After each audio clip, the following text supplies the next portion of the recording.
apapun juga yang kamu perbuat, perbuatlah dengan segenap hatimu seperti untuk Tuhan dan bukan untuk manusia. Itu adalah kutipan dari Kolose 3 ayat 23 nih, yang di part 2 yang kita mau bahas hari ini, sekaligus Kolose 4 juga. Jadi stay tune teman-teman semua. Sebelumnya saya juga menyapa nih buat Koben sama Alvin. Halo semua, apa kabar? Halo, Shalom. selamat Hai, malam. San. Shalom. Shalom. Baik-baik semua, sehat? Baik. Baik, sehat, aman. Ya, puji Tuhan. Mungkin semoga juga teman-teman yang menyaksikan nih, mau dari platform apapun juga dalam keadaan baik dan sehat juga ya. Amin. Kalau misalnya juga mau join baca bareng sama kita untuk OBR ini, bisa kontak kita juga di Instagram kita atau di WhatsApp misalnya kita udah kenal. Jadi jangan sungkan, kita belajar bareng-bareng. Ya. Oke, kita mau masuk ke Kolose 3 yang part kedua. Nah, mau langsung baca atau gimana, Koben? Boleh ya. Itu yang sebelumnya, Langsung perikop yang baca. sebelumnya manusia baru, ya kan? Nah, manusia baru kan kita Manusia tahu baru. tuh apa aja. Sekarang kita mau masuk ke perikop yang berikutnya, itu hubungan antara anggota-anggota rumah tangga. Oke, siapa yang baca? Minta tolong Alvin kali ya baca. Ya. Oke, hubungan antara anggota-anggota rumah tangga. Hai istri-istri, tunduklah kepada suamimu, sebagaimana seharusnya di dalam Tuhan. Hai suami-suami, kasihilah istrimu dan janganlah berlaku kasar terhadap dia. Hai anak-anak, taatilah orang tuamu dalam segala hal, karena itulah yang indah di dalam Tuhan. Hai bapak-bapak, janganlah sakiti hati anakmu, supaya jangan tawar hatinya. Hai hamba-hamba, taatilah Tuanmu yang di dunia ini dalam segala hal. Jangan hanya di hadapan mereka saja untuk menyenangkan mereka, melainkan dengan tulus hati karena takut akan Tuhan. Apapun juga yang kamu perbuat, perbuatlah dengan segenap hatimu seperti untuk Tuhan dan bukan untuk manusia. Ya. Kamu tahu bahwa dari Tuhanlah kamu akan menerima bagian yang ditentukan bagimu sebagai upah. Kristus adalah Tuhan dan kamu hambanya. Barang siapa berbuat kesalahan, ia akan menanggung kesalahannya itu karena Tuhan tidak memandang orang. Amin. Oke. Amin. Ya. Nah, ini ada tentang istri-istri, suami-suami. Kita mau highlight dan bahas dari yang bagian mana dulu nih? Ya. Hmm. Ini ayat 18 mungkin sering dipakai suami-suami untuk menyerang istrinya ya. Ya, ya. Cuman Padahal ya satu paket maksudnya ya, ada lanjutannya ya. satu paket, satu paket. Jadi Ya, ada tugas, ada kewajibannya juga nih suami-suami nih. Maksudnya ya, kita udah pernah bahas juga kan di yang surat-surat sebelumnya ya, Paulus ya, juga mengatakan hal ini juga gitu. ya, Tapi maksudnya tunduk ini bukannya berarti 100%, ya maksudnya ya, tidak membantah mungkin ya, lebih lebih kepada terjemahan yang lebih sesuainya tuh kayak tidak melawan, tidak apa, tapi kayak tunduk tuh maksudnya submit ya ke suaminya gitu, mensupport. ya, Memang jika memang ada hal yang tidak seharusnya dilakukan atau yang salah, bukan berarti istrinya juga mendukung gitu kan. Cuman ya, eh, istri juga bertugas untuk menjadi apa namanya, pelindung dan pengingat bagi suaminya gitu ya. Kalau kalau yang gue ya, dapat sih seperti itu, tunduknya seperti itu. ya. Alvin, mau nambahin? Oke, mungkin dari gue ini ya, apa yang gue highlight itu anak-anak dan bapak ya. Ya, Hmm. Karena di sini, hai anak-anak, taatilah orang tuamu dalam segala hal, karena itulah yang indah di dalam Tuhan. ya, Nah, yang berikutnya, hai bapak-bapak, janganlah sakiti hati anakmu supaya jangan tawar hatinya. Nah, ini mungkin gue highlight karena relate juga dengan diri gue sendiri gitu kan. ya. Sebagai anak ke orang tua dan kita semua juga sama ya, yang udah punya anak sebagai bapak terhadap anak kita gitu. Jadi Ya. ini seperti reminder aja gitu buat gue, makanya gue highlight di sini. Maksudnya taatilah orang tuamu dalam segala hal. Jadi di sini statementnya juga jelas, walaupun mungkin susah-susah gampang, tapi Ya.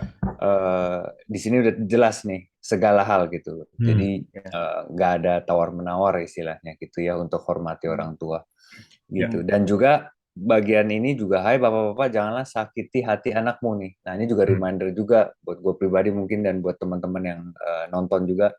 Ya.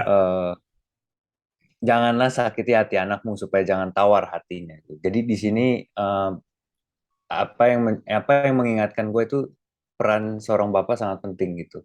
Ya tentunya kita punya bapak di surga gitu, tapi bapak jasmani kita perannya juga penting gitu. Jadi kita yang mungkin sudah jadi bapak, nah ini juga harus sangat diperhatikan gitu loh. Jangan sampai hati anak kita itu sakit gitu, dan dampaknya itu akan panjang gitu loh. Jadi ini Ya. reminder sih buat gue pribadi, makanya ini gue highlight sih. Itu aja sih kalau dari gue. Ya, hai bapak-bapak, janganlah sakiti hati anakmu supaya jangan tawar Ya, hatinya. Artinya kita perlu perhatikan bagaimana kita parenting anak kita kan, khususnya ini untuk bapak nih, untuk seorang ayah gitu kan. ya. Nah, ini penting sekali. Jadi kita bukan cuma fokus sama hasilnya aja. Pokoknya begini, intinya begini, gitu ya kan. Tapi relationship-nya yang kita bangun sama anak kita. Karena kalau cuma mau pokoknya intinya, ya akhirnya dia bisa sampai sakit hati. Kelanjutannya panjang, tawar hati nanti gitu. Nah, tawar hati berarti kita nggak membangun relationship sama anak kita. Tentunya untuk bangun relationship tuh banyak effort yang mesti kita lakukan, ya kan. Komunikasi yang panjang, penjelasan yang cukup gitu, nggak bisa cuma yang sepatah-sepatah doang, nggak ngerti. Pokoknya begini, nggak boleh begini, nggak pernah dijelasin, tapi ya itu lama-lama si anak juga bisa sakit hati dan jangan sampai dia tawar hati. Gitu ya. Oke, tadi di atas yang Irsan jelasin tentang istri-istri, suami-suami, itu sebenarnya kita udah pernah bahas ya, San, di pas kita baca kitab Efesus. Itu ada di Efesus 5 gitu. Nah, di situ mungkin kita visit sedikit ya biar nyambung ya. Di Efesus 5 ayat 22. Oke. Efesus 5 ayat 22. Udah kebuka? Ya, Efesus 5:22. Nah, itu kan judul perikopnya kasih Kristus adalah dasar hidup suami istri. Jadi relate sama yang tadi yang kita baca tentang suami dan istri. Dan kalau kita baca isinya juga similar, mirip, ya kan? Hai istri, tunduklah kepada suamimu seperti kepada Tuhan, ya kan? Karena suami adalah kepala istri sama seperti Kristus adalah kepala jemaat. Dialah yang menyelamatkan tubuh. Nah, tadi Irsan bilang ayat ini bisa dipakai sama suami-suami untuk kayak udah lu harus submit lo, tunduk lo gitu. Tapi tadi kalau kita baca kan ada kelanjutannya, ya kan? Kelanjutannya kalau tadi di Kolose bawahnya hai suami-suami kasihilah istrimu. Jadi artinya untuk istri bisa submit ya kita harus love dulu, ya kan? Love dulu istri kita sebagai suami. Gitu. Nah, ini kita udah pernah bahas di Efesus, di mana kalau kita baca di ayat 25, hai suami, kasihilah istrimu, 1, ya kan? Terus 28, demikian suami juga harus mengasihi istrinya, sama seperti tubuhnya sendiri, 2. Habis itu siapa yang mengasihi istrinya, mengasihi dirinya sendiri, 3, ya kan? Jadi, terus yang di ayat 33, bagaimanapun juga, bagi kamu masing-masing berlaku, kasihilah istrimu, seperti dirimu sendiri, diulang lagi 3-4 kali, ya kan? Artinya, kalau kita mau dihormati, mau istri submit, dia lakukan bagian kita itu adalah mengasihi. Banyak mengasihinya, itu akan dengan secara otomatis istri itu akan menghormati. Gitu. Nah, jadi satu putaran yang sempurna kan, gitu. Karena berdasarkan ini kita jadi baca, oh ternyata nih kita suami nih, kita tuh butuh untuk direspek, untuk dihormati, ya kan? Kita butuh istri kita tunduk gitu, mengerti. Tapi kita juga mesti mengerti bahwa istri itu butuh untuk dikasihi, ya kan? Bukan berarti mereka nggak butuh untuk kita submit kepada mereka, bukan. Sama, kita juga butuh dikasihi sama istri kita tentunya sebagai suami. Tapi ternyata di sini, oh kita lebih ke respect nih kalau cowok nih, gitu, ya kan? Nah, kenapa gue ngomong gitu? Karena di ayat 21, guys, jawabannya sebenarnya ada di ayat 21-nya, naik 1 ke atas. Tadi perikopnya mulai dari 22, kita naik 1 ke 21. Dan rendahkanlah dirimu seorang kepada yang lain di dalam takut akan Kristus. Ini saling sebenarnya. Dan kalau tadi di bahasa Indonesia rendahkanlah dirimu, itu bahasa Inggrisnya tuh sama, submit. Submit to each other. Gitu loh. Jadi bukan cuman istri yang harus selalu submit sama suami gitu. Tapi sebenarnya submit each other. Cuman di bahasa Indonesianya jadi beda. Yang satu rendahkanlah dirimu, yang satu tunduklah. Bisa dicari di Blue Letter Bible tuh kata yang sama dipakai submit. Gitu. Nah itu, jadi itu sedikit tentang suami istri ya, gitu. Jadi jangan lagi suami pakai ayat ini untuk tanda kutip memojokkan istrinya, ya kan? Ya, Ya kan? Tapi istri juga harus tahu bahwa suami itu ada suatu apa ya tanda kutip kebutuhan tuh untuk direspek. ya.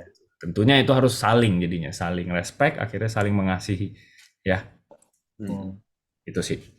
Oke, apalagi? oke.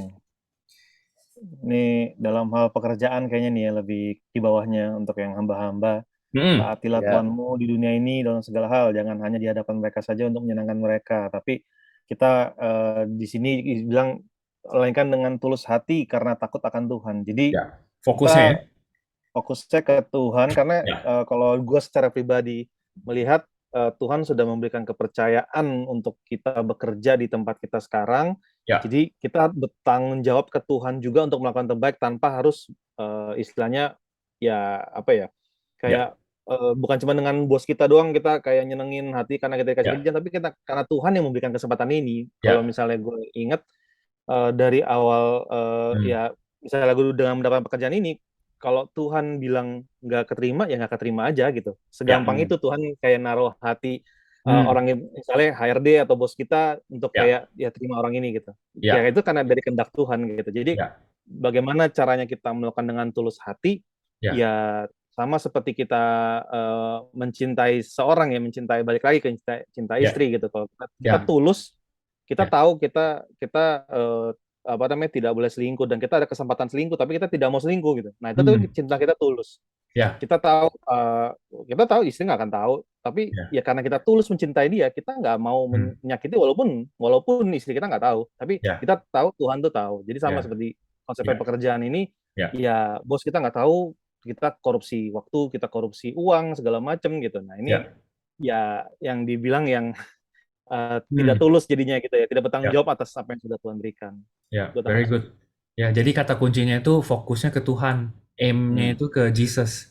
Ya kan? Karena itu Hmm. di 23, apapun yang kamu perbuat, perbuatlah dengan segenap hatimu seperti untuk Tuhan, Hmm. bukan untuk manusia.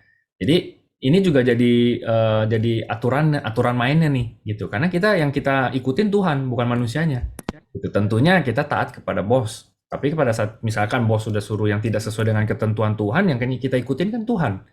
Gitu loh. Kita Ya. tetap kerja tulus, tapi fokusnya itu adalah ikutnya ke Tuhan. Ya kan? Hmm. Nah, tadi yang Irsan bilang itu 24, kamu tahu bahwa dari Tuhanlah kamu akan menerima bagian yang ditentukan bagimu sebagai upah. Nah, itu tadi. Ya. Kalau memang udah bagian kita ya pasti akan dapat gitu, ya kan? Hmm. Gitu. Oke. Karena di ayat 25 ini buat juga siapapun nih, barang siapa berbuat kesalahan dia akan menanggung kesalahannya dan karena Tuhan tidak memandang orang. Jadi mau dia bos, mau dia pegawai, mau apa nanti ada upahnya juga gitu kalau dia melakukan Hmm. kesalahan itu. Ya kan? Jadi yang penting kita fokus, kita lakukan yang benar sesuai dengan firman Tuhan. Gitu. Ya. Oke. Sip. Ya. Kita masuk ke chapter 4 ya. Ya. Yes. Oke, gue baca dulu. Ini masih sambungannya sama yang tadi, karena ini hubungannya sama si bos sama pegawai ya. Hmm. Hmm. Gue baca, nanti kalian yang Ya. komentar. Hai tuan-tuan, berlakulah adil dan jujur terhadap hambamu. Ingatlah, kamu juga mempunyai Tuhan di surga. Bertekunlah dalam doa dan dalam pada itu berjaga-jagalah sambil mengucap syukur. Berdoa jugalah untuk kami, supaya Allah membuka pintu untuk pemberitaan kami, sehingga kami dapat berbicara tentang rahasia Kristus yang karenanya aku dipenjarakan. Dengan demikian aku dapat menyatakannya sebagaimana seharusnya. Hiduplah dengan penuh hikmat terhadap orang-orang luar, pergunakanlah waktu yang ada. Hendaklah kata-katamu senantiasa penuh kasih, jangan hambar, sehingga kamu tahu bagaimana kamu harus memberi tanggung jawab kepada setiap orang. Oke, tuh, silakan. Ini ya, gue ada highlight di yang tadi ke 5 dan 6. Hiduplah dengan penuh hikmat terhadap orang-orang luar. Ya. Pergunakanlah waktu yang ada. Ini mungkin kalau sekilas baca agak bingung juga gitu. Maksudnya hiduplah dengan penuh hikmat terhadap orang luar. Nah, orang luar itu siapa sih gitu.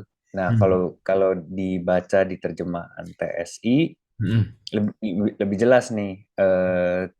Sebentar.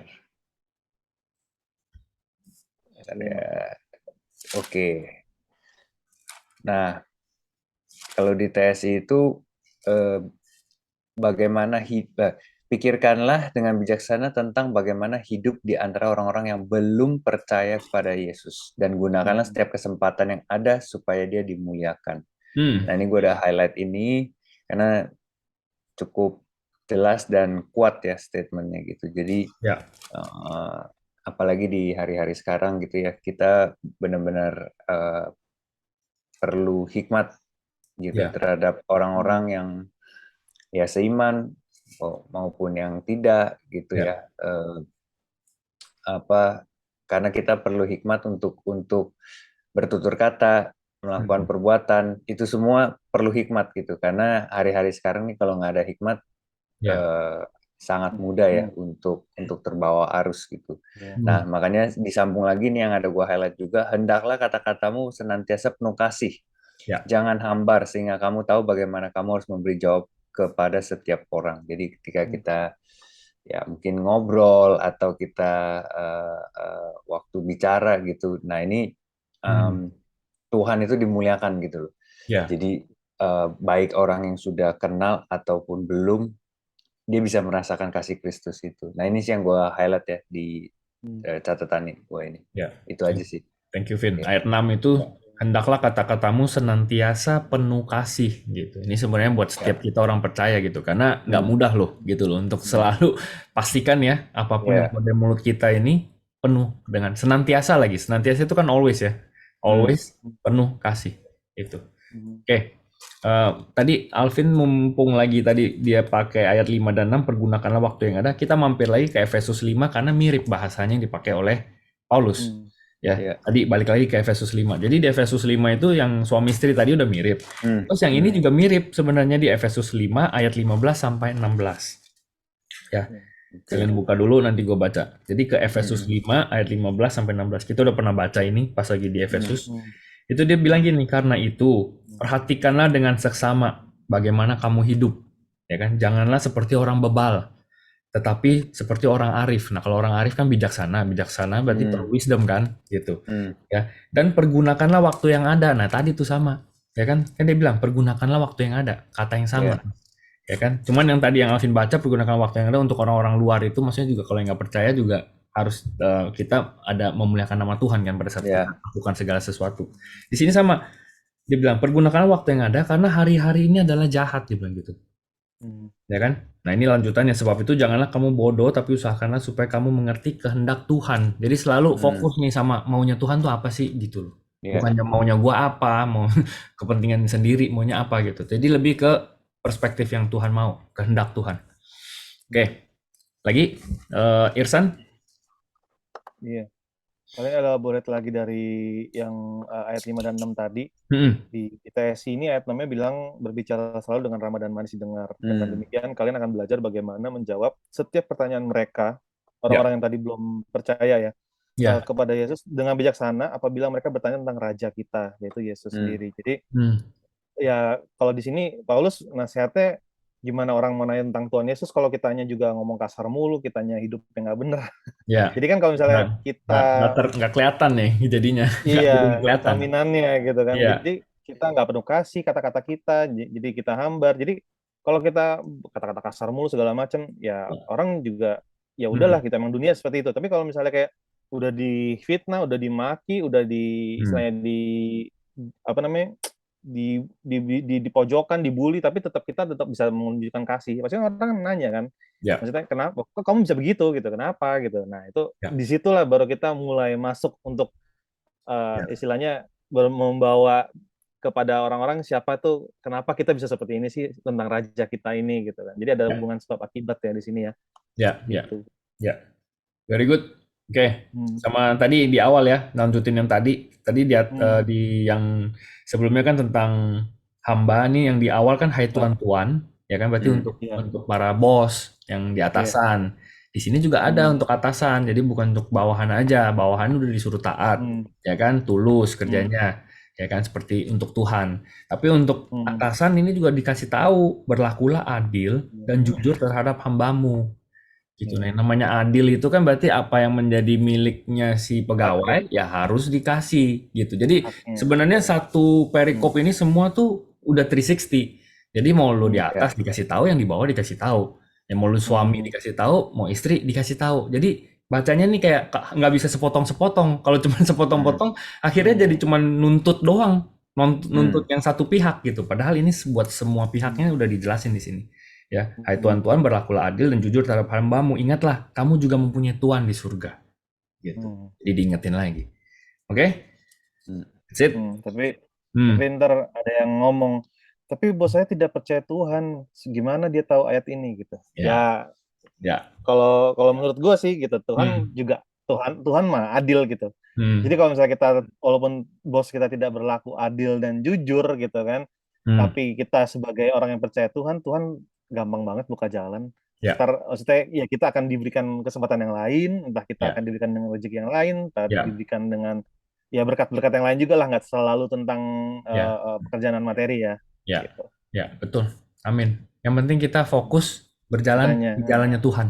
Gitu ya. yes. Udah ada firmannya juga kan, orang yang bersama Tuhan tuh nggak akan minta-minta kan, itu bilang gitu, nggak akan kekurangan sampai nggak bisa makan gitu istilahnya. Jadi udah fokus sama posisi kita. Ini jadi lebih ke ya udah, kalau dia bos, dia harusnya udah pernah baca ini. Kalau dia belum pernah baca, ya itu saatnya mungkin kita bisa kasih tahu tentang ini gitu. Ya bisa aja kan, Posting di grup WhatsApp ya, di WhatsApp. nggak selalu harus ngajar ke bawah kok atau ke peers kok gitu loh, bisa leading up juga kan gitu. Kadang kita memang bisa ngasih tahu ke atas juga. Cuman tentunya tadi ya, kata-katamu senantiasa penuh kasih. Nah ini kan yang jadi challenge gitu, jangan ngasih taunya nggak ada kasihnya, jangan hambar tuh dia bilang, ya kan? Oke. That's it. Oke, perikop berikutnya nih, penutup dan salam. Nah, ini tentang apa sih gitu? Penutup ini ada intinya nggak sih gitu? Coba kita baca. Siapa baca? Gua. Penutup dan salam, semua hal ihwalku akan diberitahukan kepada kamu oleh Tikikus, saudara kita yang terkasih, hamba yang setia dan kawan pelayan dalam Tuhan. Ia kusuruh kepadamu dengan maksud supaya kamu tahu akan hal ihwal kami dan supaya ia menghibur hatimu. Ia kusuruh bersama-sama dengan Onesimus, saudara kita yang setia dan yang kekasih, seorang dari antaramu. Mereka akan memberitahukan kepadamu segala sesuatu yang terjadi di sini. Salam kepada kamu dari Aristarkus, temanku sepenjara, dan dari Markus, kemenakan Barnabas. Tentang dia kamu telah menerima pesan, terimalah dia apabila dia datang kepadamu. Dan dari Yesus yang dinamai Justus. Hanya ketiga orang ini dari antara mereka yang bersunat yang menjadi temanku sekerja untuk kerajaan Allah. Mereka itu telah menjadi penghibur bagiku. Salam dari Epafras kepada kamu. Ia seorang dari antaramu, hamba Kristus Yesus, yang selalu bergumul dalam doanya untuk kamu, supaya kamu berdiri teguh sebagai orang-orang yang dewasa dan yang berkeyakinan penuh dengan segala hal yang dikehendaki Allah. Sebab aku dapat memberi kesaksian tentang dia bahwa dia sangat bersusah payah untuk kamu dan untuk mereka yang di Laodikia dan Hierapolis. Salam kepadamu dari tabib Lukas yang kekasih dan dari Demas. Sampaikan salam kami kepada saudara-saudara di Laodikia, juga kepada Nimfa dan jemaat yang ada di rumahnya. Dan bila mana surat ini telah dibacakan di antara kamu, usahakanlah supaya dibacakan juga di jemaat Laodikia, dan supaya surat yang untuk Laodikia dibacakan juga kepadamu. Dan sampaikanlah kepada Arkipus, perhatikanlah supaya pelayanan yang kau terima dalam Tuhan kau jalankan sepenuhnya. Salam daripada aku Paulus, salam ini kutulis dengan tanganku sendiri. Ingatlah akan belengguku, kasih karunia menyertai kamu. Amin. Oke. Nah, ini menarik nih. Biasanya kalau kita baca penutup dan salam, udah lewat begitu aja. Tapi apa yang kalian dapat? Gue pengen tanya nih sama Alvin sama Irsan di satu perikop yang terakhir nih. Kira-kira ada nggak sih intisarinya yang bisa kita pelajari, atau ya ini sih cuman udah lah biasa penutup aja gitu, thank you aja gitu. Kalau yang gue baca mungkin ini apa ya, Paulus ini titip pesan gitu, tapi pesannya bukan pesan yang cuma aku titip pesan maksudnya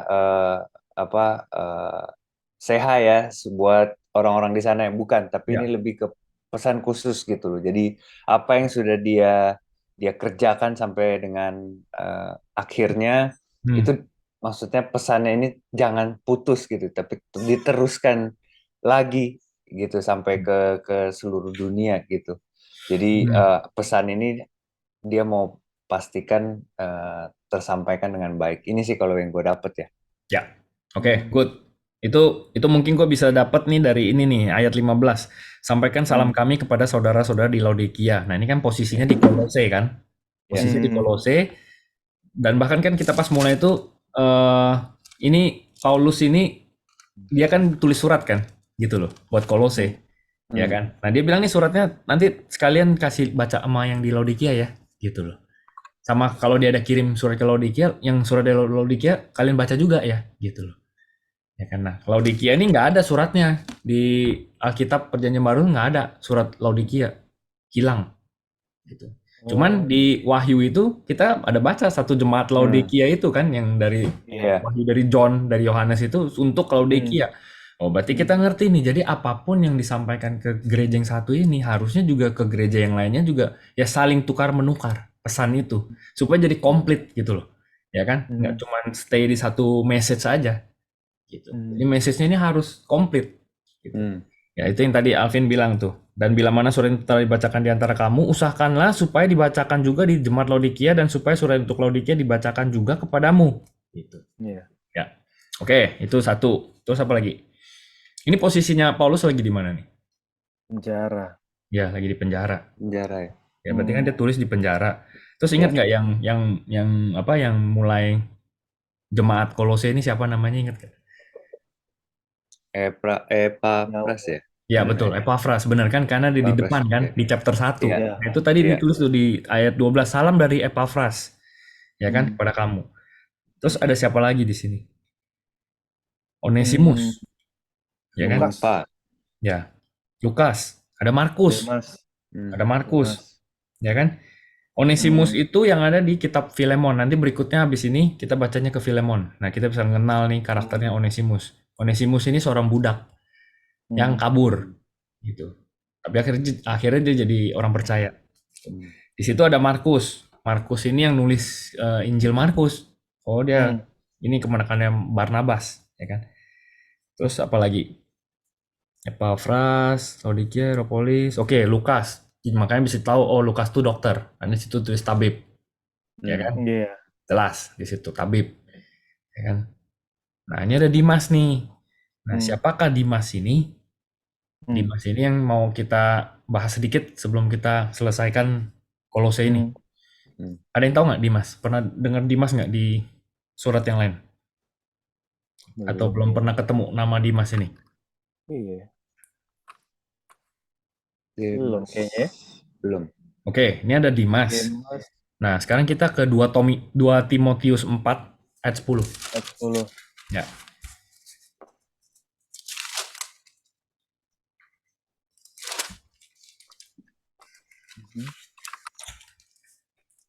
Dua Timotius 4 ayat 10. Ya. Ketemu nggak? Iya. Oke, coba baca dulu. Oke. Karena Demas telah mencintai dunia ini dan meninggalkan aku. Ia telah berangkat ke Tesalonika, Kreskes telah pergi ke Galatia, dan Titus ke Dalmatia.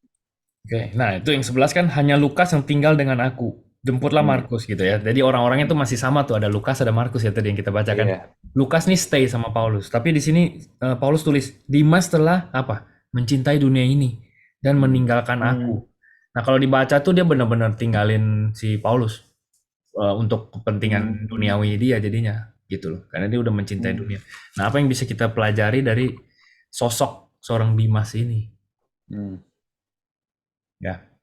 Jadi Dimas ini lebih ke kita yang ikut Tuhan ya, bukan gimana kita mulainya, tapi lebih ke gimana kita selesaikannya, ya kan? Jadi awalnya bisa on fire banget, tapi terakhirnya malah kayak Dimas mencintai dunia dan meninggalkannya, gitu. Buat apa? Ya kan? Gitu. Jadi harusnya kan setia sampai akhir. Makanya di 1 Timotius yang tadi, yang Dimas tadi, coba tadi lanjutannya, sorry ya, gue buka dulu. 2 Timotius, sorry, tadi kan 2 Timotius ya? Iya.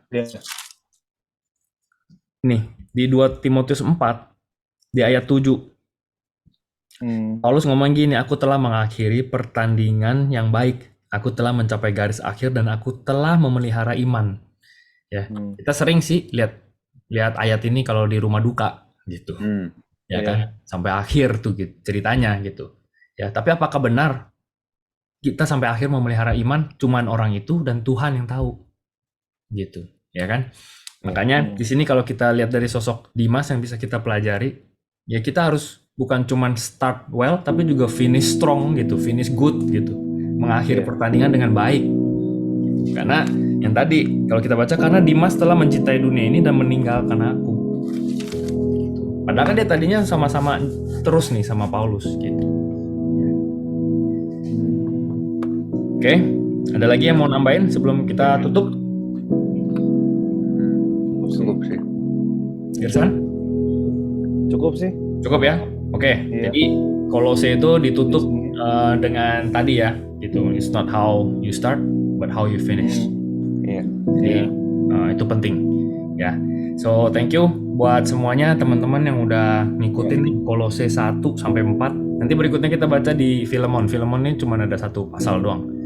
Cepat selesainya ya. Jadi coba share screen sebentar. Ini dia. Ini ya. Menu berikutnya. Ya, jadi sedikit ini masih ada waktu. Jadi tahun 35 itu Paulus tuh yang di Damaskus itu, ingat ya, yang dia jadi buta. Terus dia dikasih penglihatan, Yesus langsung kasih tahu gitu kan. Ini tahun 35 ya. 46 sampai 48 dia pertama kali nih first missionary journey-nya dia. Ya kan? Tahun 49 dia ke Yerusalem, habis itu makanya ada surat untuk yang Galatia tahun 50. And then habis itu second missionary journey-nya dia. Nah, ini yang langsung surat untuk Tesalonika. 1 Tesalonika, 2 Tesalonika.